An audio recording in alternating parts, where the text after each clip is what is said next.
보험을 준비할 때 많은 분들이 가장 먼저 떠올리는 것이 수술비 보험입니다. 특히 1에서 5종 수술비 보험은 구조가 비교적 단순하고 수술을 하면 일정 금액을 받을 수 있다는 점에서 이해하기도 쉽고 접근하기도 편한 상품입니다. 그래서 자연스럽게 이 정도면 대비가 되겠다라고 생각하기 쉽습니다.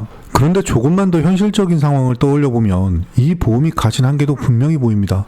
수술비 보험은 말 그대로 수술을 해야만 보험금을 받을 수 있는 구조입니다. 다시 말해 수술을 하지 않으면 아무리 힘든 상황이 와도 보험금은 지급되지 않습니다. 실제로는 수술비보다 더 큰 비용이 들어가는 경우도 많습니다. 간병비, 생활비, 갑작스러운 소득 중단 같은 문제들이 함께 발생하기 때문입니다. 또 나이가 들수록 몸 상태나 회복 가능성 때문에 수술 자체를 포기하는 경우도 적지 않습니다. 이럴 때는 수술비 보험이 있어도 활용하기 어려운 상황이 생길 수 있습니다. 이 지점에서 한 번쯤 생각해 볼 필요가 있습니다. 내가 정말 대비해야 하는 것은 무엇인가 라는 질문입니다. 종신보험은 이런 부분에서 다른 역할을 합니다. 종신사망보험금은 약관에서 정한 면책 사유에 해당하지 않는 한 지급을 전제로 설계된 보장입니다. 물론 모든 경우에 무조건 지급된다고 단정할 수는 없고 약관에 따라 고의적인 사고나 일정 기간 내에 특수한 상황 등에서는 지급이 제한될 수 있습니다. 그래서 가입 시에는 반드시 이러한 부지급 조건을 충분히 확인하는 것이 중요합니다.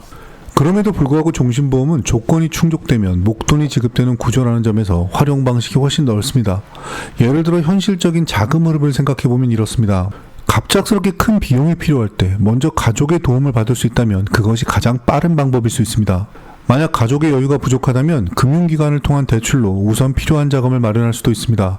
그리고 그 이후 종신보험의 사망보험금으로 그 부담을 정리하는 구조를 생각해 볼 수 있습니다. 이런 방식은 단순히 보험 하나의 문제가 아니라 실제 삶에서 자금을 어떻게 마련하고 정리할 것인가에 대한 이야기이기도 합니다. 그래서 종신보험은 단순한 사망보장이 아니라 하나의 재무적인 안전장치로 이해할 필요가 있습니다. 그렇기 때문에 수술비 보험을 준비하기 전에 최소한의 종신사망보험금을 먼저 준비하는 것이 더 현실적인 선택이 될 수 있습니다. 예를 들어 1,000만 원 정도의 보장이라도 마련해 두면 예상치 못한 상황에서 대응할 수 있는 여지가 훨씬 넓어집니다. 금액이 크지 않더라도 확보된 자금이 있다는 점 자체가 큰 차이를 만들어냅니다.